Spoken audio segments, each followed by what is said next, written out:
SG Consultancy Services. Study MBBS in Russia, Philippines, Uzbekistan.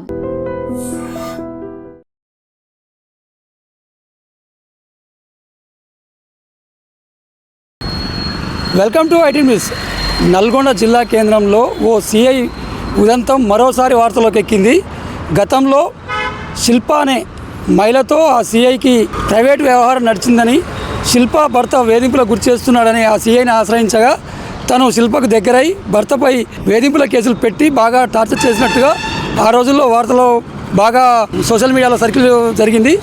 ఈ క్రమంలో అతనిపై వేటు కూడా పడింది, బదిలీ వేటు వేయడం జరిగింది. ప్రస్తుతం ఆ సిఐ నల్గొండ జిల్లాలో లేడు. కానీ ఆ యొక్క శిల్ప అనే మహిళ 22వ తారీఖు రోజు అనుమానాస్పద స్థితిలో యాక్సిడెంట్కు గురి కావడం జరిగింది.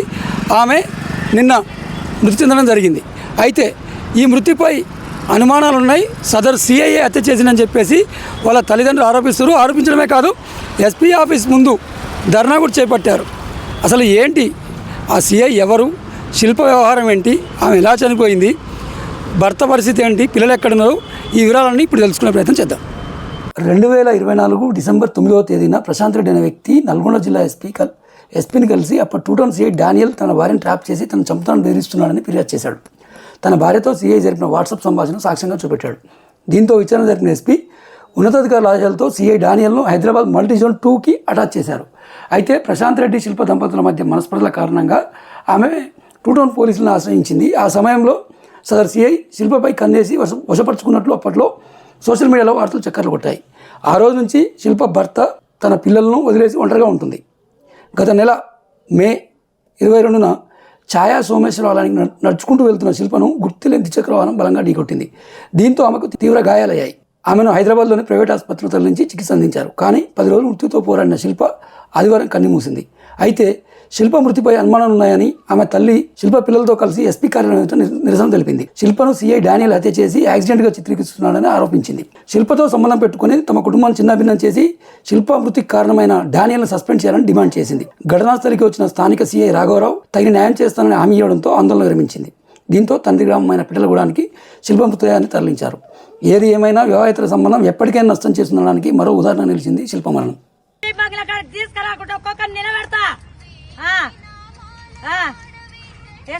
ఎస్పీ బంగ్లా కాడికి తీసుకురావాలి శవాన్ని, ఎస్పీ బంగ్లా కాడికి తీసుకురావాలి శవాన్ని, ఎస్పీ బంగ్లా కాడికి తీసుకురావాలి. 2 టౌన్ ఎస్ఐ 2 బంగ్లా కాడ వేయాలి, నా ఇంటికాడ నుంచి తీసుకురావాలి. స్టార్ట్ చేయాలి నా పానం పోయినా కానీ ఆ డానియల్ గారు రావాలి అని ఇంటికాడ వేసుకోవాలి శవాన్ని. ఆ డానియల్ సిఐ రావాలి, డానియల్ సిఐ రావాలి, డానియల్ సిఐ రావాలి. కంపెనీలో చెప్తాను సార్, డిఎల్ డానియల్ సిఐ నా భర్త నా సంతి వైష్ణవ్ ఇలా నలుగురు మధ్య యాక్సిడెంట్ పంపేశారు నా బిడ్డను.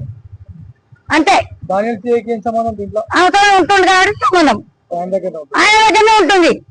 పిల్లల్ని ఇచ్చిపెట్టి, భర్తను ఇచ్చిపెట్టి, తల్లిని ఇచ్చిపెట్టి ఆయన కూడా ఉంటుంది. సత్తయ్య కరక, సుశీల కరక, వైష్ణవ్ కరక వాళ్ళే చంపారు. ఆ నుంచి గాంధీ నుంచి యశోద నుంచి గాంధీ తీసుకుపోయారు. గాంధీ ఏం చేసి ఆడ కూడా బతుందని చెప్పారు. అయితే నేను ఎస్పీకి ఇచ్చిన, అయ్యా నాకు వీళ్ళ మీద అనుమానం ఉంది, నా బిడ్డ చంపినట్టు నన్ను కూడా చంపుతారయ్యా, ఇట్లా సంగతి ఎట్లా, నాకు న్యాయం కావాలయ్యా, నాకు మన్మరాలు ఉండు, పైసలు నా దగ్గరనే ఉన్నాయా, నా బిడ్డ సాగు బతుకులాలు ఉన్నాయా, నాకు ఈ న్యాయం చేయా, నువ్వైతే న్యాయం చేస్తావు, తోటలో పోతే వాళ్ళు పట్టుకోలేయా అని చెప్పిన. చెప్తే ఒకసారి ఎఫ్ఐఆర్ అయినాక తీసుకోరంట వాళ్ళ కేసు. ఎఫ్ఐఆర్ ఏం చేశారంట చెప్పినాయా, ఇవంతా వాకింగ్ చేస్తున్నట పానగలకు 7 గంటలకు, పానగలకు 7 గంటలకు వాకింగ్ చేసుకుంటే అక్కడి నుంచి అంట 2 వీలర్ బండి వచ్చిందట. ఎక్కడి నుంచి వచ్చింది అలా అన్న ఎఫ్ఐఆర్ బండి వచ్చి ఏం చేసిందంట, గుద్దిందంట. గుద్దితే ఎడగుద్దాలి బండి నాకు వచ్చాం. ఇప్పుడు నేను నడుచుకుంటూ పోతున్నాయా, బండి గుర్తుంది, ఫస్ట్ కింద పడతావా లేకుంటే తలకాయ బండి పడుతుందా? నా మాట నేనేమంటున్నా అంటే అది యాక్సిడెంట్ కాదు, అది బండి ఎట్లా 2 వీలర్ ఎట్లా తలకాయ దెబ్బ తగులుతుంది, ఇడొకటాన్ని ఎట్లా తగులుతుంది? ఒక లారో ఒక ఆటోనో అయితే ఎంత బండి కింద పడ్డది అది గిన్నె వెళ్ళిపోయింది అనుకుంటాం. ఒకటి అది ఏమంటారు 2 చక్రాల బండి యాక్సిడెంట్ అయితే చిన్న ఎట్లా ఎత్తిపోయింది నా బిడ్డ. దీనికి కారణం ఎవరు? Daniel CI. First Daniel CI నేను చెప్పేది. డానియల్ సిఐ, నా భర్త సత్తయ్య, నా సంత సుశీల, దాని ఫ్రెండ్ వైష్ణవి, వీళ్ళు నలుగురు దొరికితే నిజం అనేది కావాలి నాకు. రేపు నన్ను కూడా చంపడానికి టార్గెట్ అది. నువ్వు ఎట్లా పడితే అట్లా నేను మాట్లాడుతున్నా. ఎవరింటి ధర ఎందుకు వేస్తారు? సత్య ఇంటి ధర ఏమంటాను, సత్య ఇంటి ధర వేస్తానని చెప్తున్నాను. ఇప్పుడు భర్త తీసుకొచ్చిండు కదా, భర్త తీసుకొచ్చిండు. నేనేం చేసిన, మాకు అన్యాయం జరిగిందయ్యా, రేపు నన్ను కూడా చంపుతాడా సిఐ డానీలు, ఎస్పీ సార్కి ఇచ్చిన లెటరు, ఆడ సార్తో కలుపుదాము, సార్ నాకు భరోసా ఇస్తే నువ్వు అత్తెక్కిలు చేసుకుందుకు తీసుకురా అని చెప్పిన. మీకు మధ్యన అటాక్ చేసి నా ఇంటికాడ ఏమని చెప్పలేక సార్. మధ్యన అటాక్ చేసి అంటే బాడీని ఎవరు పోలీస్ స్టేషన్ అంటే ఎవరు చచ్చిపోయిన వాళ్ళంతా పోలీస్ స్టేషన్ లోనా ఎస్పీ ఇంట్లో తీసుకురావాలి. అరే ఎస్పీ చంపిండు కదా సార్, ఎవరైనా చంపినామా? ఎవరైనా చంపినారు? మరి ఆయన డానియల్ ఇంటికాడ ఏదాం సార్, డానియల్ ఇల్లు చచ్చిపోయిన అరే న్యాయం చేస్తాం బాబు, న్యాయం చేసేది వేరే. ఇప్పుడు న్యాయం అడిగినట్లు లేదు, న్యాయం అడిగినట్లు లేదు ఇది.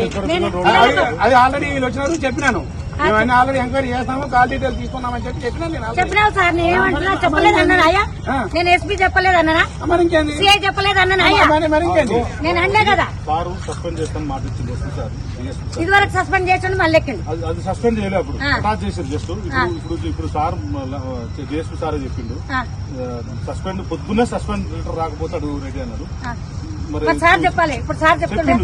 మరి పిల్లలు కూడా తీసుకోపోయి నా ఇంటికాడ ఎందుకు, సత్య ఇంటికాడ ఎందుకు? నా పిల్లలకు న్యాయం చేయమని వచ్చారా సార్, నీ దండం పెడతా, నీ కాలు మొక్కుతాయా, పిల్లలకు అన్యాయం చేయొద్దయ్యా, అన్యాయం చేయొద్దు. డానియల్ సిఐ ఎట్లుండాలి, మేము ఎట్లుండాలి, మాకెందుకు అన్యాయం కావాలి, మేము ఎందుకు ఇది కావాలి?